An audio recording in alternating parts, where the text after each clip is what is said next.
Welcome back, my friends. Andy here. In this video, I'm going to go over some of the primary benefits that I see that we can lay out as a series of objectives to consider when it comes to making a grants program. In order to be as diverse as possible, I worded this from the perspective of how the grants program impacts us as an organization, how it impacts our community because we're moving towards being a DAO, how it impacts the applicants, and how it impacts the end investors. So without any further ado, I'm going to dive right in. When it comes to the organization, of course, what we're looking for is adoption of our technology. So it's one of those things that builders have a lot of options to be able to go with. And this became abundantly clear as I was going through my research, because even though initially I was only going to analyze 10 different projects, but I realized that there's so many nuances between these projects that I needed more data. And at 17, that was a point that I stopped at. Well, I was going to stop at 15 after that, but I got a little bit degenerate and just wanted to get more information. But it was something where I noticed that there's a lot of options for developers. And so in order to be able to have the best chance of attracting the most quality projects to our process, to our program, we're going to want to make sure that we really highlight the features and benefits of deploying on Neon Labs to leverage the Solana Labs technology from the perspective of our users. So even though I'm going to be breaking these down from the perspective of how things benefit us, I just want to clarify that it's so important from a user experience standpoint that we do still make sure that the external facing, whether it's copywriting or content or video or whatever material other people might watch, that we're positioning things from their perspective. So when it comes down to, well, what does a project need in terms of a grants program, is to bring in quality projects. And what this means is that as I was poking through, I could tell that it appears that there's quite a number of subpar applicants that come in. And unfortunately, that's something where this can be a serious strain on our infrastructure in resourcing if we have to take the time to assess projects that really weren't qualified in the first place. So the best way we're able to mitigate this risk is by being transparent and being explicit in exactly what we expect and what we're looking for in an applicant. The next is to be able to create a stronger brand presence. So this is to expand out our ecosystem. And this is a component where I really see that having a close relationship between business development and grant management will allow us to create the largest impact by making it to where we can find ways to support our applicants and being able to not just deploy our technology, but to be able to provide something of a structure to enable them to be able to showcase the power and the functionality that's created as a result of building with us. Next, I'm going to go into the impact on the community.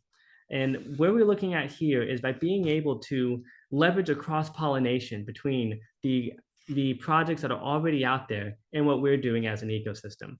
This will allow us to be able to create even more engagement of people talking about what we do and the benefits of our technology. What this also serves to do is provide additional confidence in Neon Labs as an organization. This is very important from a branding perspective, so that way, as more participants join our ecosystem, they can feel trust or feel more comfortable knowing that we're not just a project with another interesting sounding technology, but that we're actively investing in our growth in the form of helping new projects adopt our technology, which of course overall increases the amount of network traffic that we can expect. This leads me over to the next section, which is the investors. Now, at the end of the day, of course, an organization needs to be profitable to stay afloat. And in this case here, one of the largest challenges that investors are likely going to be facing is how the heck do they evaluate one opportunity versus another opportunity? And while, of course, from a regulatory and compliance standpoint, we cannot really comment on what an investor should do with their money, we're not necessarily financial advisors. I can't speak. Maybe we do have an FA on the team, but I know for sure I'm not. So it's something where what we can do to be able to support our investors is to highlight the way that the business model is set up to where as network traffic increases, as our technology is used more frequently and more consistently, that increases the number or the volume of the amount of revenue that can be brought in as a result of what we're doing. This means that we're able to showcase competence in setting up net positive deals while also being able to showcase that we're able to make pragmatic decisions when it comes to how we handle the investment capital that we already have. And in doing so, ideally, this can help improve investor or potential investor confidence So that way we can attract more folks looking to participate with us financially. And then finally, and I'd say this is actually the most important component for us to consider, is what is the benefit to the applicants themselves? I remember at the event in Amsterdam, somebody had asked I forgot what company it was, but there was a speech about raising capital in the Web3 ecosystem. And someone asked, what are the benefits to having a venture capitalist invest in their fund? And it's kind of funny because you'd think, well, wait a second, the benefit is that you get money. What else do you want? And in this case here, it's possible we can look at it from that same perspective. But I would argue that it is something where there's quite a bit of benefit that we can provide above and beyond the capital that's already there in order to help create an even more accessible program. Namely, what that is technical support and co-marketing. So what this means is that by being able to nurture a relationship with our applicants, we can understand what is it that they're trying to do, who is the audience they're trying to reach, and across our relationship network, we're likely going to be able to find ways to set up partnerships to support the projects that are already building on our platform. A great example of this could be something like a DeFi application. There's going to be various needs that they have, especially in terms of liquidity. So by being able to showcase some expertise on what can they do to position themselves to better attract liquidity providers, how could they put themselves in a position to make other projects comfortable in working with them? These are insights that we have that while a lot of projects, they don't really talk about it, I think it's something we should take the time to create content, whether that's just organically and live during our AMAs or fireside chats, or perhaps something that we can slip into our blog articles that can showcase how, as an organization, we've got access to resources, not just capital, but an understanding of the industry that can help accelerate the go-to-market and the scale-up process for a project that collaborates with us.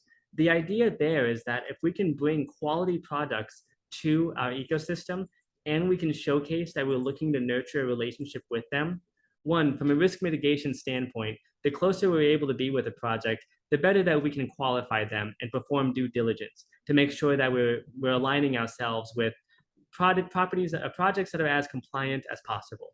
On top of that, it makes it to where we're able to help to ensure that projects continue to build with us and to be cheerleaders and champions of our technology out there.